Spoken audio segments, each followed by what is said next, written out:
I made $4.20 from the Game Maker's Toolkit Game Jam in 2023. But let me take you back to the start. Last week, 4 friends and I came together and decided to join the GMTK 48-hour Game Jam. We had a great mix of skills with 3 programmers, an artist, and a music and sound designer. Now, being a game jam, we didn't know exactly what we were going to make. However, we did have a meeting to flesh out some things that we weren't going to do. Ultimately, we decided on creating a 2D project. Cue to 3 AM and the theme of the jam is 3D is the new 2D. Luckily, that didn't happen, but could you imagine? So, we were set for a 2D project, and when the theme was announced being roles reversed, and I was sleeping tightly because the GMTK announced it at 3 AM local time, my team started throwing up some ideas. So, here's the elevator pitch. You've died in your house and you want to keep haunting it forever. However, some ghost hunters have come into your home and are looking for clues to your death so that they can banish you from the mortal world. Think Ghostbusters, but you're the ghost, busting the hunters. So, day 1 consisted almost entirely of the system setup. We had an idea of what we were going to make, but while the art, sound, and music were being designed, we had to use a lot of placeholders to work with, which I personally found extremely difficult. As I mentioned, we had 3 programmers doing this project, and I probably had the most experience with 2D game development, so the first thing I was tasked with designing was the player movement. Now, I pretty much just wrote a generic movement script that I use for all of my 2D games, but I gave the player a heavier, floatier feel to mimic a ghost rather than the fast, light movement that I usually have in my 2D games. While I was designing the movement, Alex was handling the navigation system setup that the AI would be using, and Matt was setting up the event system for the interactions. Now, for some reason, I had a lot of trouble visualizing the idea of the project, which resulted in me not being able to implement things as quickly as I could have, as I was relying too heavily on the visuals which were being completed by our artist.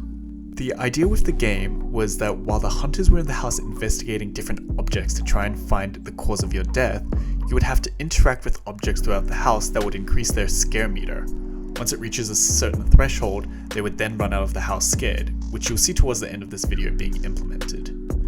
Now, during development, I didn't fully understand the core game loop that they had planned, which definitely impacted the final product, but I did pull something together, and this specifically impacted the AI within the project.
Now, this part of the video, we're reaching the end of the first day, and I was working on importing the sprites that our artist was working on, and setting up some of the character animations and the room prefabs.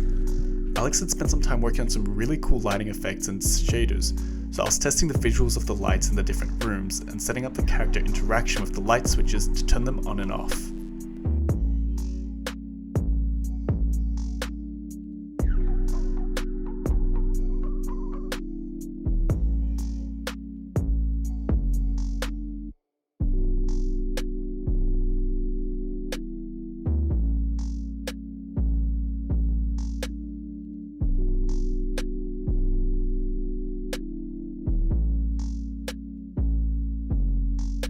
Got up nice and early today, 12 PM.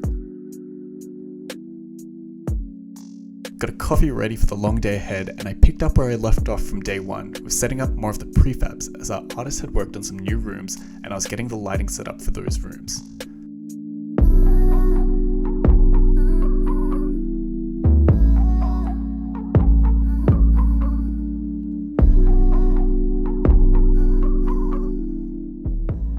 Now this day started off kind of interesting. We we had a really good trajectory and had heaps of time to start putting together the scene and really nailing down the fine details, which sort of gave me a false confidence in what we were able to achieve.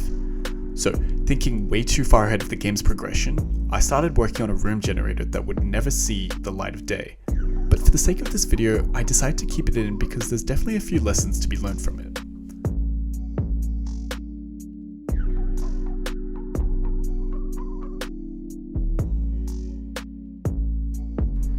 I was essentially using a two-dimensional array which acted as the room's width and height, and it would populate the array randomly with each number being associated to a type of room.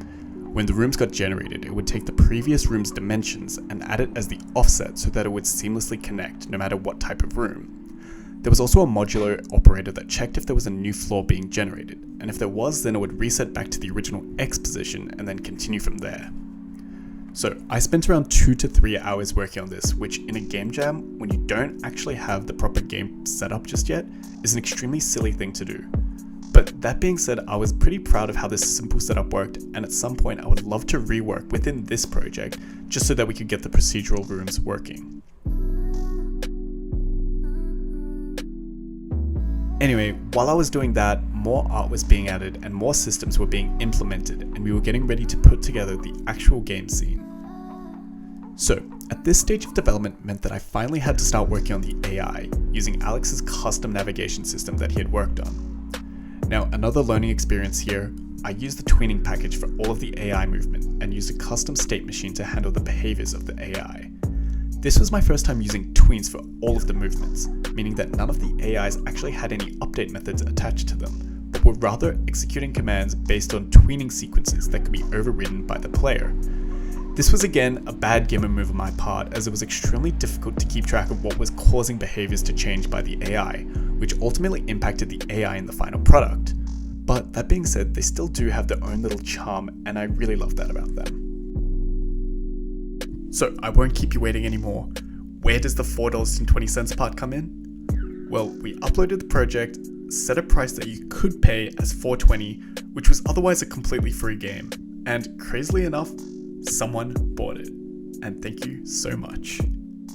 Otherwise, we proudly present Go Home.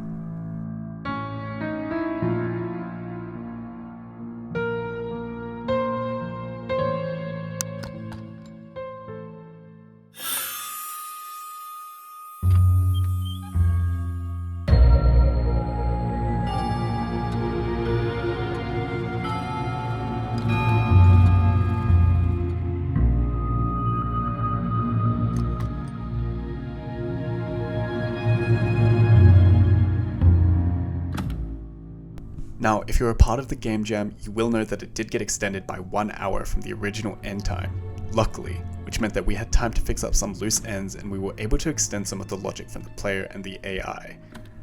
Now, there are definitely a lot of takeaways from this game jam.